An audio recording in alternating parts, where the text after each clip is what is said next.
Halo, apa kabar? Saatnya Anda menyimak Berita Makassar bersama saya Rizka Dior. Sejumlah berita menarik akan kami sajikan untuk Anda dan berikut 3 berita utama hari ini. Sebuah pohon setinggi 15 meter tumbang di kota Parepare. Evakuasi berlangsung dramatis. Kasus meninggalnya seorang pasien rujukan di Rumah Sakit Umum Daerah Goa terus diusut. Penolakan pasien karena penuh pasien. Menteri Pan-RB Abdullah Azwar Anas kunjungi Kerajaan Goa dan mendapat nama Daeng Tojen.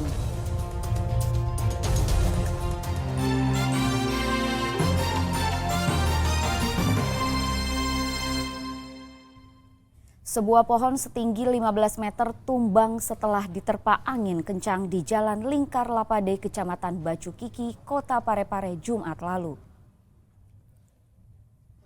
Saat tumbang, ranting pohon ini mengenai pengendara motor yang melintas. Beruntung korban hanya mengalami luka ringan.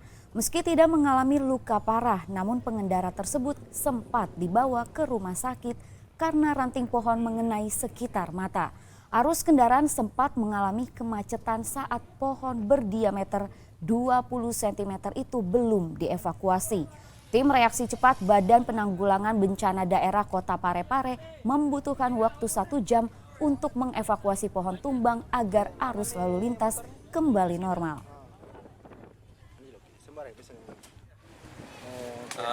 Saat ini musim angin kencang, ya angin timur.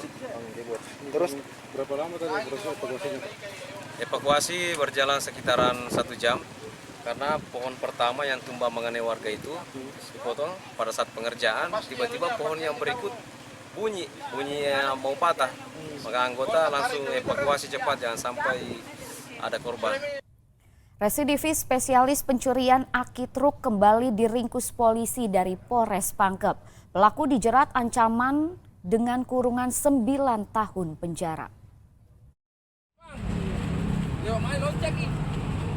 Kawanan pencurian spesialis aki truk diringkus polisi di Jalan Poros Soreang, Kecamatan Minasatene, Kabupaten Pangkedi pada Kamis pekan lalu. Satu pelaku bahkan berusaha melarikan diri saat dikepung polisi.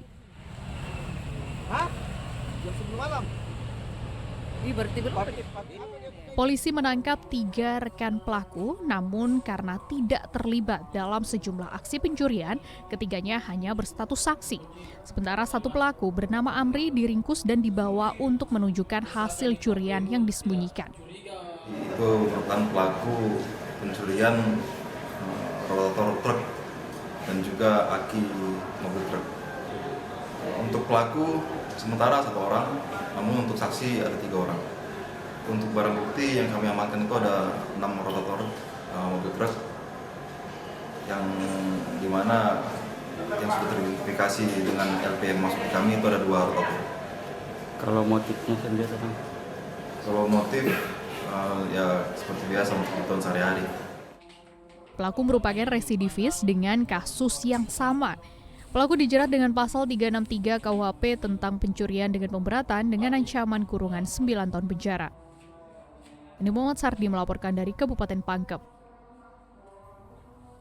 Seorang wanita di Kota Makassar ditangkap polisi karena memiliki narkoba jenis sabu-sabu seberat 10 kg. Pelaku telah menjual sebanyak 3 kg sabu-sabu di Kota Makassar. Sementara sisanya ditanam dan disita di Kabupaten Selayar.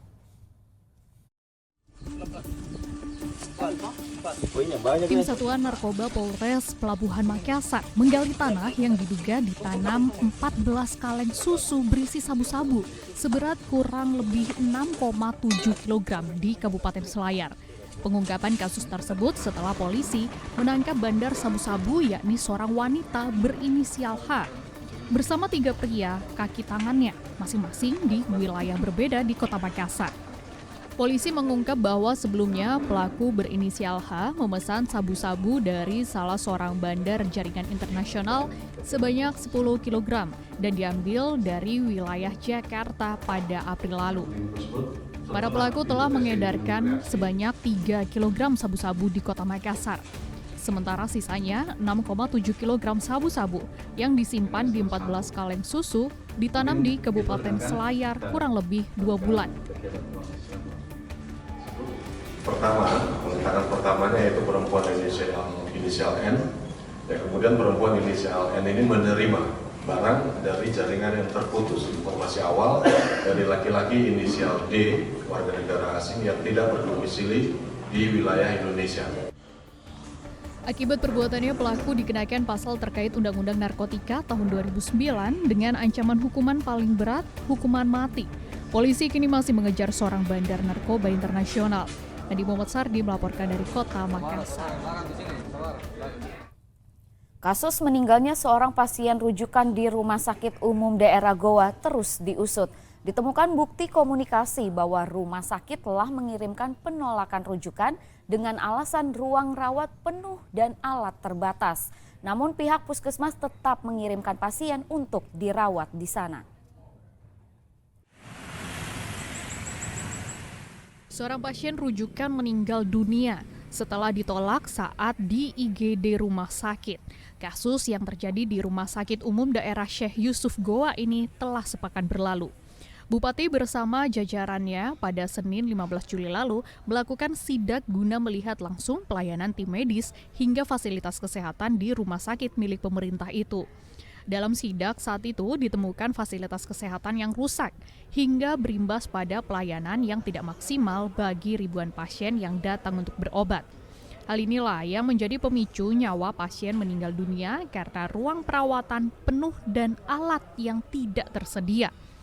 Kasus penolakan pasien ini lalu ditangani oleh Inspektorat Kabupaten Goa.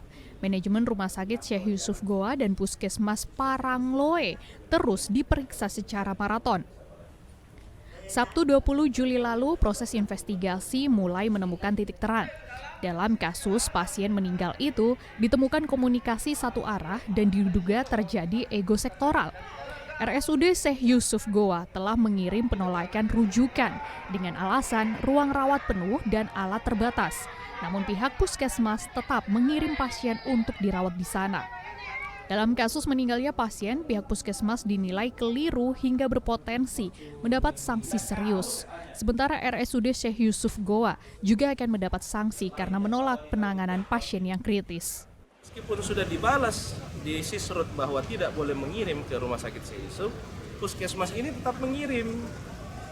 Kenapa dia sementara tingkat, kalau kita lihat GCS-nya, GCS yang normal itu kalau saya tidak salah 12 atau 15. Yang parah itu, yang sudah tidak normal itu 9, yang parah 6. Nah, pasien ini datang dalam kondisi GCS 3. Jadi boleh dikatakan sudah sangat kritis. Sementara IGD penuh, kamar penuh tidak bisa dilakukan perawatan. Berkaca dari peristiwa ini, Pemkab Goa diharapkan secara berkala merevitalisasikan fasilitas kesehatan hingga pelayanan pada pasien agar tidak terhambat. Nadi Muhammad Sardi melaporkan dari Kabupaten Goa.